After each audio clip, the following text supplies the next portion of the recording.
cómo es la estructura de la sacarosa.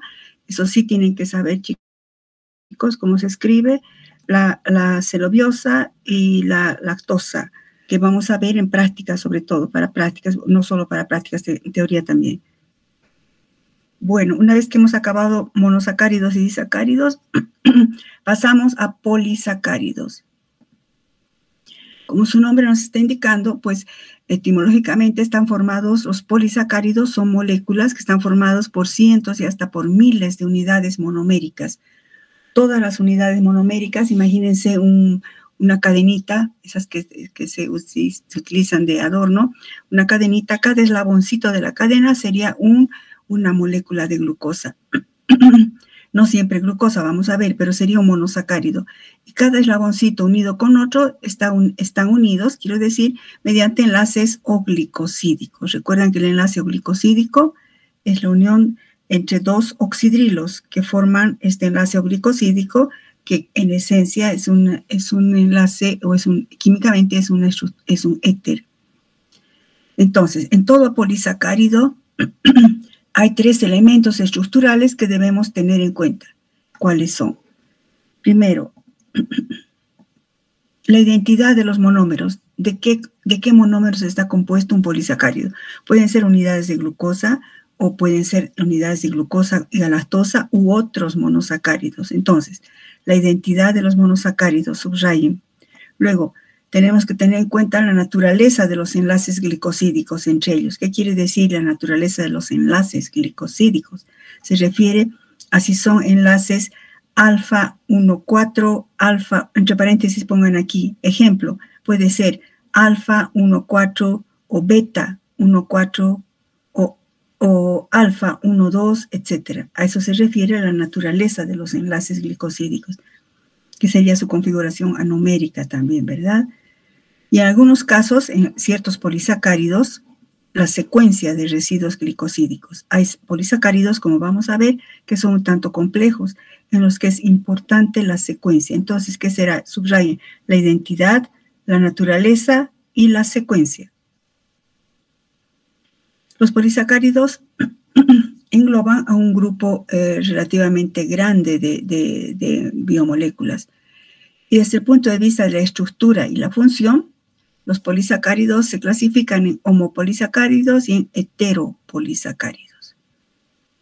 Etimológicamente, como su nombre indica, homo significa lo igual. Entonces, los homopolisacáridos están formados todos por residuos glicosílicos idénticos. Quiere decir, todos son, por lo general, todos son glucosa. A su vez, dentro de los homopolisacáridos hay una subclasificación. Ahí están los polisacáridos de reserva y los polisacáridos estructurales. Los de reserva incluyen al almidón en las plantas, pueden sacar ahí, bueno, no está de más, almidón en las plantas, y glucógeno o glicógeno, que es lo mismo, glucógeno en los animales y en los microorganismos. Y los polisacáridos estructurales están en la celulosa, en las plantas vegetales, o sea, en los vegetales, y la quitina en los crustáceos, en ciertos animales, en los crustáceos, que no vamos a prestarle mayor atención. Esos son los homopolisacáridos de reserva y estructurales. Y también tenemos a los heteropolisacáridos. Etimológicamente, hetero significa diferentes, pues estos están formados por residuos glicosílicos diferentes. Y ya en este grupo de heteropolisacáridos reconocemos, por ejemplo, a las glicoproteínas. Y estos heteropolisacáridos ya transportan información. Recuerden el capítulo 1, habíamos dicho, hay biomoléculas que transportan o sugieren información y otros no. Pues aquí ya algunos heteropolisacáridos sí ya transportan información. Vamos a ver más adelante. Entonces, esta es una clasificación en función de su estructura y su función. Comencemos con los homopolisacáridos. Y vamos a ver con los polisacáridos de reserva o almacenamiento. Tenemos al almidón. El almidón es el homopolisacárido o polisacárido típico de las plantas. Y a su vez, esta molécula la molécula del almidón, bueno, la estructura del almidón, está formada por dos estructuras, la amilosa y la amilopectina. Y dentro de estos homopolisacáridos también tenemos al glucógeno. Entonces, almidón y glucógeno. El glucógeno se almacena en células animales y células microbianas. Ambos polisacáridos siempre se almacenan. Decimos, el almidón se almacena en el citoplasma de las plantas. El glucógeno en las células, en el citoplasma de las células animales y microbianas. Pero ¿cómo se almacena? Se almacena en forma de gránulos citoplasmáticos. Ustedes en farmacognosia van a ver estructuras de manera microscópica, como son los gránulos de almidón, por ejemplo. Bueno, empecemos con el almidón. Veamos a la amilosa y a la amilopectina. Hemos dicho que el almidón es una biomolécula, pero está formado por dos estructuras, la amilosa y la amilopectina. Se considera el almidón como la reserva nutricional de las plantas. Es un polímero homogéneo, por eso se llama homopolisacárido. Es un polímero de la alfa-D-glucosa, es decir, que todas sus unidades monoméricas son alfa-D-glucosa, subraye, polímero de alfa-D-glucosa, y por eso también se lo llama alfa-glucano, es decir, un glucano, un polisacárido formado por solo moléculas de alfa-D-glucosa. Entonces, empecemos a ver una de las estructuras, la amilosa. La amilosa posee una estructura, bueno, la mayoría de las biomoléculas que son un tanto más complejas, vamos a ver de aquí en adelante, chicos, tienen una estructura primaria y una estructura secundaria.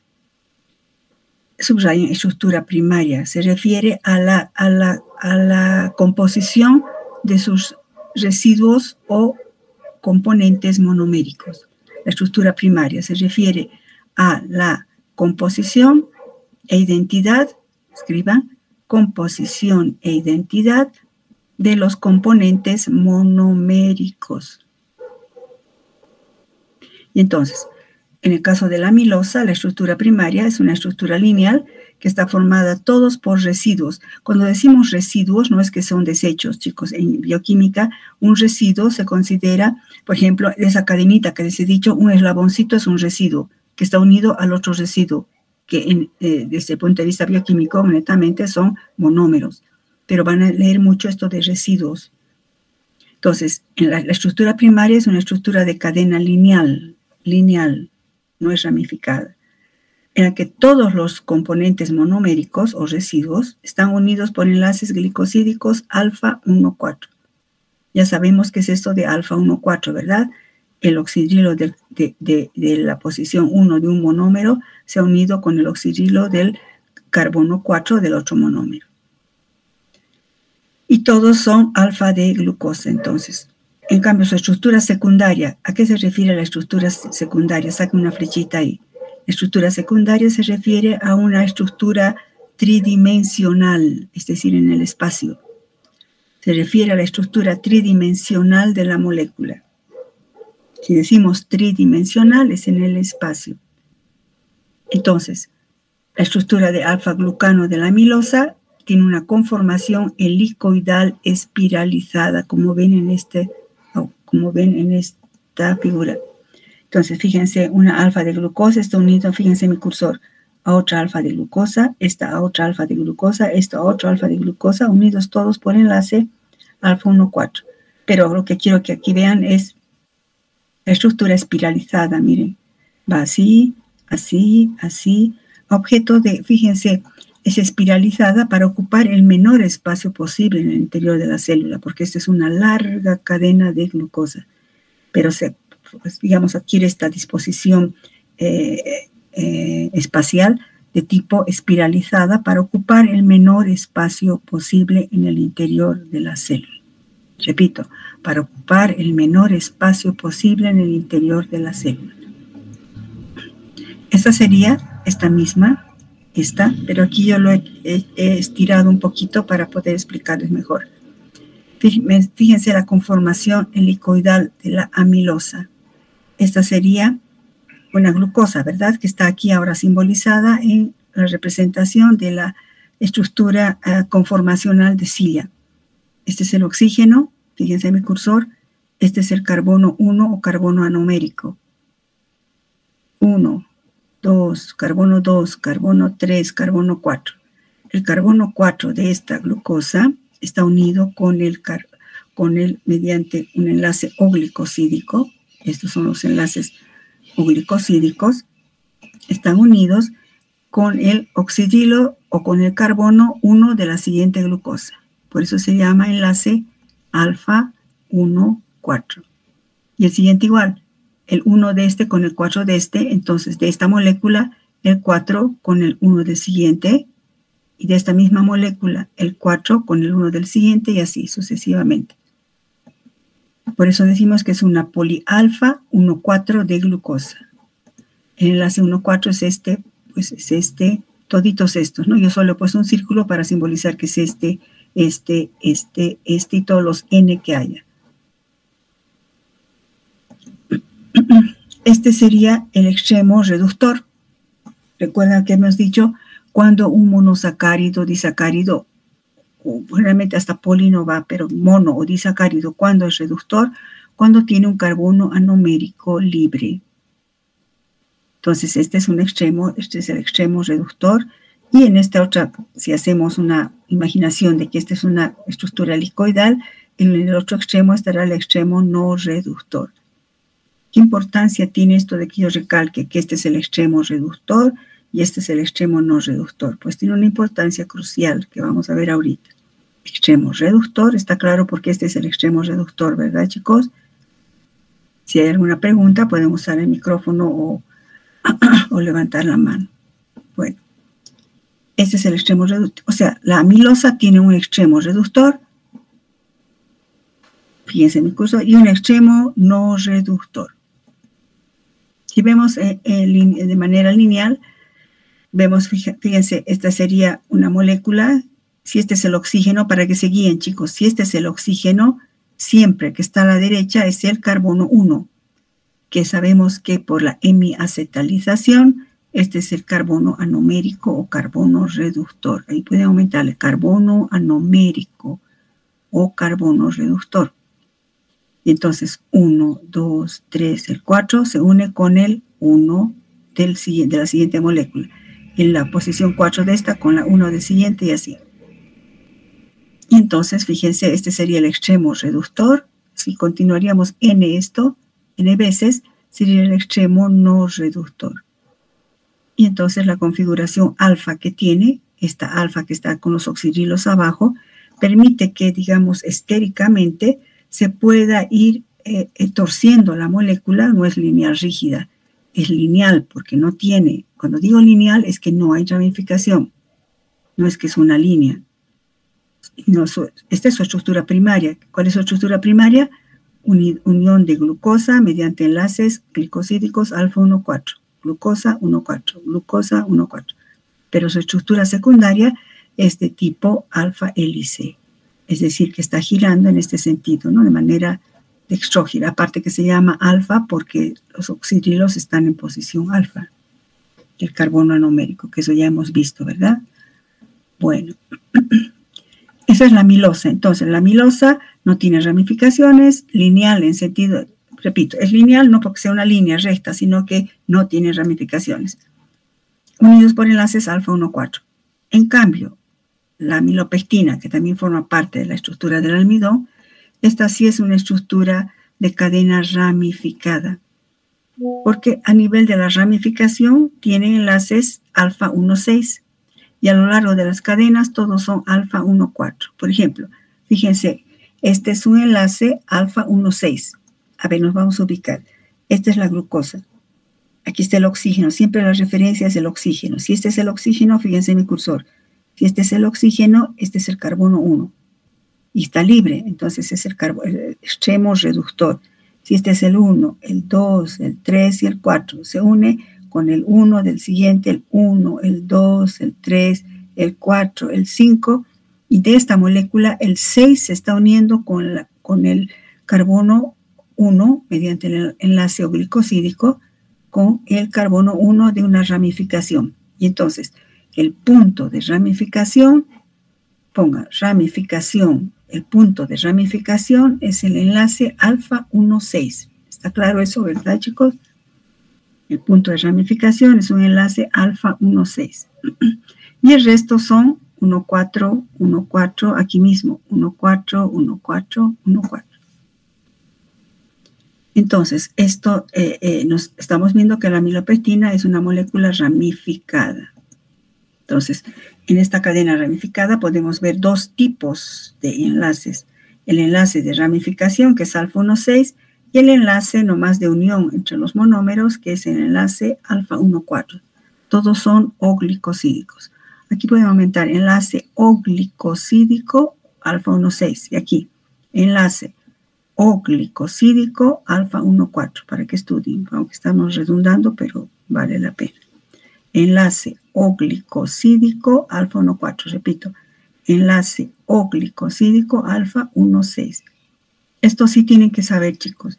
Yo les presento en el examen una estructura, les digo que me ubiquen el tipo de monómero, el tipo de enlace y la configuración anomérica, eso sí tienen que saber. Estamos en bioquímica estructural. Este será el extremo no reductor, ¿verdad? Y en cambio este que tiene carbono anomérico será el extremo reductor. Está claro, ¿verdad? Espero que sí. Un cachito. ¿Alguien está haciendo una pregunta? Dígame. Doctora, buen día. Buen día. Doctora, mi consulta es entonces el enlace O-glicosídico alfa 1,6 va a ser la unión entre dos ramificaciones de monosacáridos que van a unirse el oxígeno de una de las cadenas del monosacárido con otra molécula. Ya, sería un punto de ramificación, no de dos ramificaciones, sino un punto de ramificación, donde surge una nueva cadena. Y luego, por aquí, está bien, y más lejos va a aparecer otra cadena, otra ramificación, etcétera, etcétera. ¿Está claro, Silvia? Sí, doctora, entonces es un punto de ramificación, me dicen, ¿no ve? Exacto. Ya, gracias, doctora, esa era mi duda. No te preocupes, está bien. Entonces tenemos enlaces glicosídicos alfa 1,6, alfa 1,4. Pero aquí estoy simbolizando, como la pregunta de su compañera, no es que va a haber un solo enlace alfa 1,6, van a haber muchos enlaces alfa 1,6. Más o menos se representaría así. Fíjense, este será el extremo reductor, que sería este.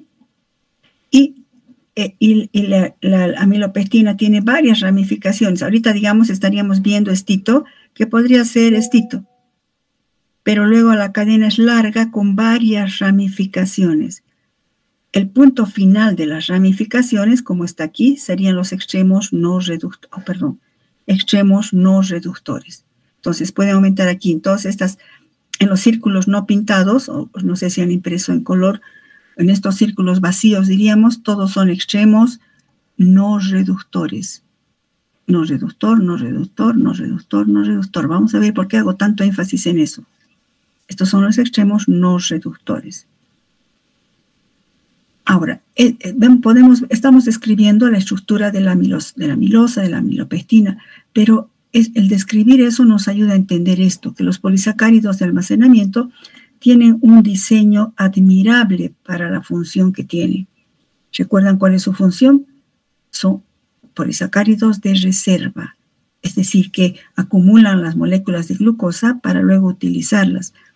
Ustedes no sé si saben de biología, pero la glucosa es la primera fuente de energía que utilizan las células, tanto animales como vegetales, o microbianas también. Entonces, tienen un diseño admirable para su función. ¿Cuál es ese diseño? La conservación o almacenamiento de moléculas de glucosa. O sea, fíjense, forman polímeros largos, semisolubles, ¿no? En el caso de la amilosa, ¿recuerdan? La forma espiralizada. Aquí, en vez de que sea una cadena larga así, pues empieza a ramificarse para que sea más corta, pero que esté llevando en su interior un gran número de moléculas de glucosa. Por eso es de almacenamiento o de reserva. Y esto hace que estén en estado semi-insoluble y así no afecta la presión osmótica. Porque si tuviéramos aparte sueltas, imagínense cientos de moléculas de glucosa sueltas, ustedes han estudiado, también saben esto, que aumentaría la presión osmótica. Al aumentar la presión osmótica podría reventar la célula. Entonces, el diseño es tan admirable, bueno, siempre yo digo eso, grande la creación de Dios, como es que las moléculas de glucosa tienen que unirse y se ramifican formando estructuras como la amilopectina para evitar la presión osmótica celular y que en este caso la plantita, la célula de la planta no reviente. Otra cosa, el hecho de que tenga varios, aquí ponga esto por favor aquí, el hecho de que tenga varios extremos no reductores, facilita la rápida movilización de moléculas de glucosa. El hecho de que tenga varios extremos no reductores facilita la rápida movilización de moléculas de glucosa. ¿Qué quiero decir con movilización? No es que se van a mover físicamente, se refiere rápida utilización. Aquí también puede poner entre paréntesis, utilización, pero en términos de bioquímica se usa la movilización de moléculas, por eso es bueno usar también términos propios de la ciencia. Pero movilización, en este caso la acepción, se refiere a utilización. Entonces, si tiene varios extremos reductores, son puntos de ataque. Fíjense, extremo no reductor, no reductor, no reductor, no reductor. ¿Y por qué son tan importantes? Porque aquí ocurre la acción de enzimas hidrolíticas. Entonces pongan aquí las enzimas hidrolíticas que van a facilitar la movilización de moléculas de glucosa. Repito, las enzimas hidrolíticas que van a hidrolizar a la amilosa, permitiendo la movilización o utilización de moléculas de glucosa, actúan siempre a nivel de los extremos no reductores. Actúan a nivel de los extremos no reductores. Y fíjense, si es aquí donde actúan, por eso es que hay tanto extremo no reductor. Eso facilita para que las enzimas vengan, y fíjense mi cursor, clic, clic, clic, van rompiendo, clic, clic, clic, clic, clic, según las necesidades de la célula. A eso se refiere un diseño admirablemente adaptado para la función que realiza. Ahora, hemos dicho que el almidón es una fuente de reserva. Si es una fuente de reserva, pues es para que la plantita utilice. Recuerda, al inicio del capítulo hemos dicho que cómo se sintetizan el origen de los carbohidratos a partir del anhídrido carbónico. Por acción de la luz solar más agua, las plantas por la fotosíntesis generan monosacáridos. A partir de los monosacáridos generan disacáridos, trisacáridos, hasta polisacáridos. Y es la manera en la cual van a almacenar en forma de gránulos en el interior del citoplasma de las plantas. Ahora, una vez, si es un almacén, pues tiene que usar, ¿no? Entonces, ¿cómo se degrada el almidón? Ustedes en farmacognosia también han visto o van a ver, no sé. Aquí nada más es como para hablar de los dos tipos de biomoléculas, ¿no? El almidón se degrada gracias a estas enzimas hidrolíticas. Y que existe dos tipos de enzimas hidrolíticas. Existe la alfa-amilasa y la beta-amilasa. En los vegetales estoy hablando.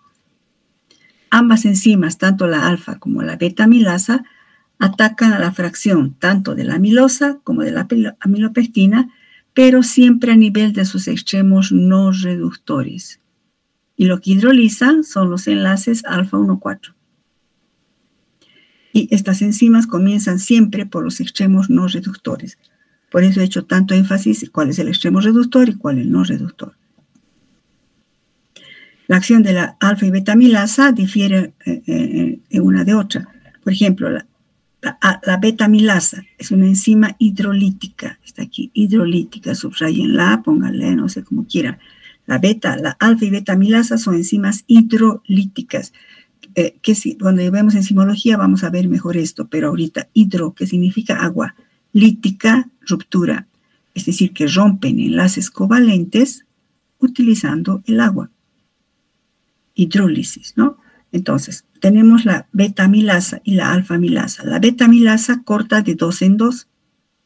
Por ejemplo, aquí. vendría, aquí tendríamos, ¿dónde está el extremo? El extremo no reductor sería este, ¿verdad? Porque aquí está el carbono anomérico libre.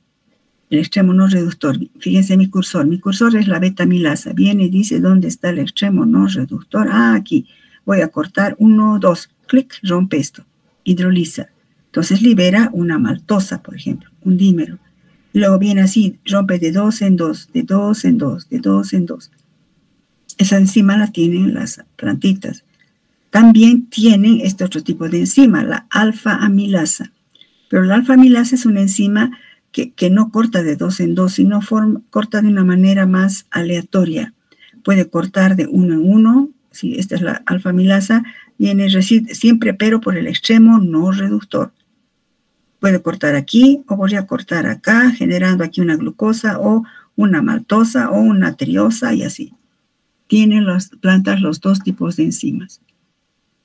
Entonces tenemos un solo extremo. La amilosa, por ejemplo, tiene un solo extremo reductor. Entonces, fíjense, va a venir la beta-amilasa, vendría 1, 2 por aquí. En cambio, la alfa-amilasa puede cortar aquí, puede cortar de 2 en 2, puede cortar de 3, de 1 en 1. En cambio, la amilopectina, fíjense, la amilopectina no tiene un solo extremo reductor, tiene más de un extremo no reductor. Aquí, aquí y todas las ramificaciones que tuviera. Y entonces, de esa manera, esto favorece de que se vaya movilizando o cortando esto para que utilice la planta la glucosa para crecer, para sintetizar sus enzimas, sus aromas, sus alcaloides, etcétera, etcétera. ¿Y qué sucede en los mamíferos? En nosotros.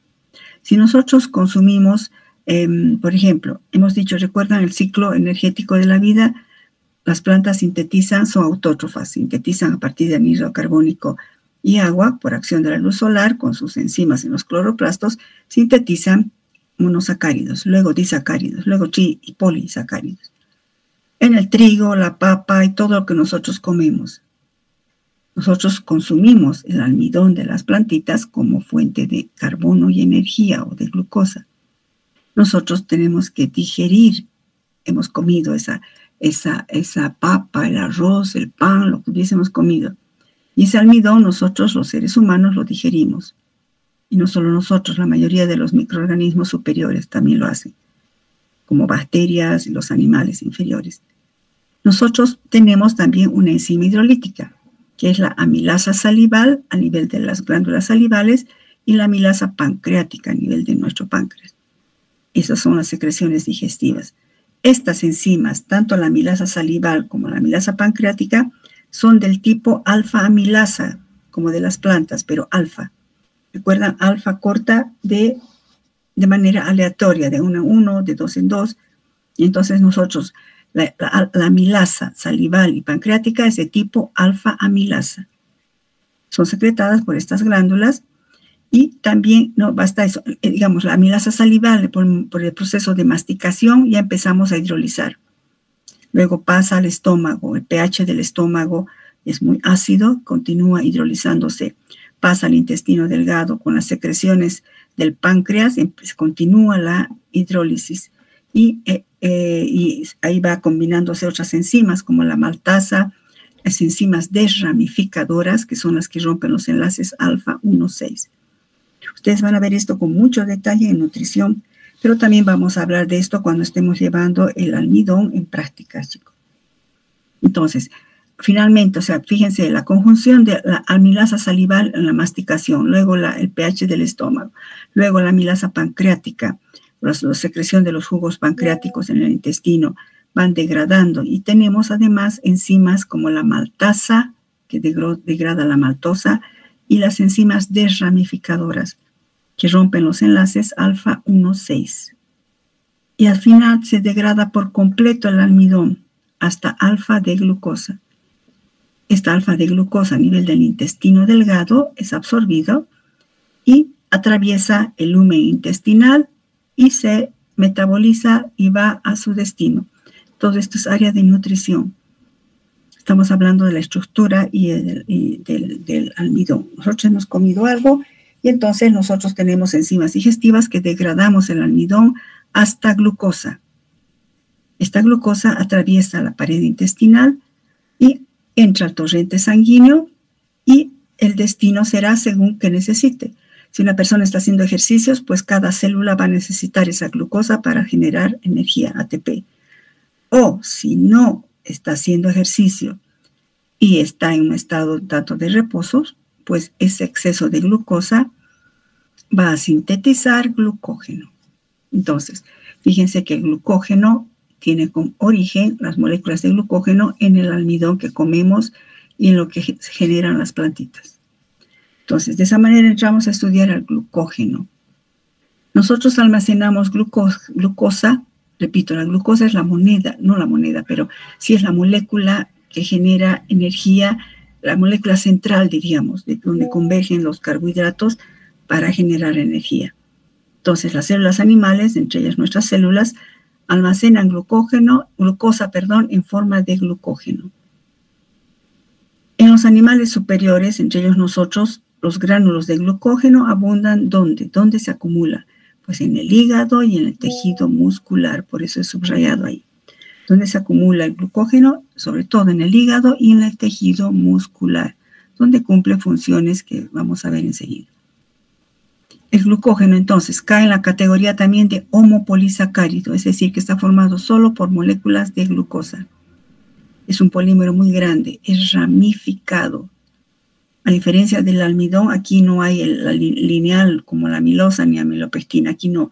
El glucógeno es totalmente ramificado. Sería muy parecido a la amilopectina.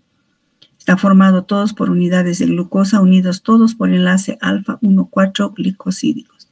Y las ramificaciones, igual que en la amilopectina, están mediante enlaces alfa-1,6. Y aparece cada 10 unidades, es decir, es muy ramificado. El glucógeno es mucho más ramificado que la amilopectina. Y si recuerdan, cuanto más ramificado, más puntos de ataque con las enzimas hidrolíticas. Y por eso es tan eficiente el glucógeno como molécula de reserva. Si vemos, esta sería la estructura del glucógeno. Su estructura básica, le llamamos, sería una maltosa. Fíjense, es de 2 en 2, ¿no? Esta es su estructura básica. Este es el glucógeno, no esto, cuidado, esta es la estructura básica, pero este es el glucógeno. ¿Qué reconocemos en esta estructura? Fíjense la ramificación. Vemos varios extremos no reductores. Extremos no reductores que están con los círculos. Y el extremo reductor podría ser este. Entonces, si es así, aquí tendría que haber un oxígeno, carbono anomérico. Y entonces, el 4 con el 1. El 4 de este con el 1 de este. El 4 de este con el 1 de esto. Y la ramificación sería 1,6 a este nivel. 1,6, 1,6, 1,6. Entonces, reconocemos que el glucógeno tiene esta estructura tipo ramificada. Se parecería un tanto a la estructura de la amilopectina, ¿verdad? Pero es mucho más ramificado. Repito, el glucógeno es más ramificado que la amilopectina. Desde ese punto de vista es mucho más eficiente para la movilización de las moléculas de glucosa. ¿Por qué es más eficiente para la movilización de moléculas de glucosa, chicos? ¿Por qué digo eso? Digo, el glucógeno es una molécula más ramificada que la amilopectina. Por eso, el glucógeno es una molécula mucho más eficiente para la movilización de moléculas de glucosa. ¿Por qué es eso, chicos? ¿Quién me dice, chiquitos? Eric, dime. ¿Por qué tiene más puntos de ataque para las enzimas hidrolíticas? Exacto, eso mismo. Tiene más extremos no reductores. Así digan, por favor, no puntos de ataque. Que no está mal, está bien, pero digan, porque al ser más ramificado, tiene mayor número de extremos no reductores. Ahí podemos decir que son puntos de ataque, como ha dicho su compañero, de las enzimas hidrolíticas y por eso se facilita la movilización. Muy bien, Eric. Bueno. Entonces están entendiendo.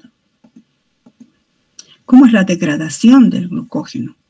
Esto es un poco más complejo, chicos. Vamos a quedar aquí. Cuando tengamos los dos periodos vamos a entender mucho mejor. Esta parte es bien interesante, cuando se degrada, cómo se degrada el glucógeno. No es, digamos, competencia de bioquímica 1 que nos pongamos a ver metabolismo del glucógeno, pero para que vean la importancia de estudiar la estructura, que es el tema de bioquímica 1, vamos a echarle una miradita, como quien dice, nos vamos a acercar a la puerta de bioquímica 2 y vamos a mirar de ahí para ver, por esto es importante que yo aprenda la estructura. Vamos a quedar acá, chicos, mañana continuamos. Mañana continuaríamos. Tenemos 2 periodos, ¿verdad? Listo, chicos. ¿Hay alguna pregunta?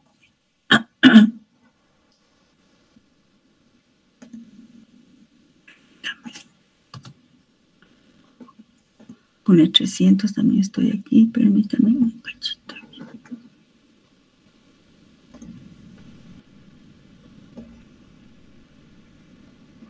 Voy a anotar, si no me olvido.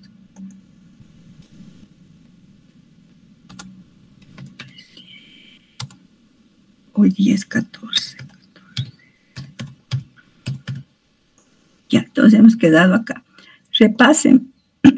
Repasen, por favor, chicos, lo que pueda, no lo que pueda, pero no un cachito, no se concentre, un cachito, voy a colocar acá. Ya, repasen, por favor, chicos, para mañana. Pasamos la teoría mañana.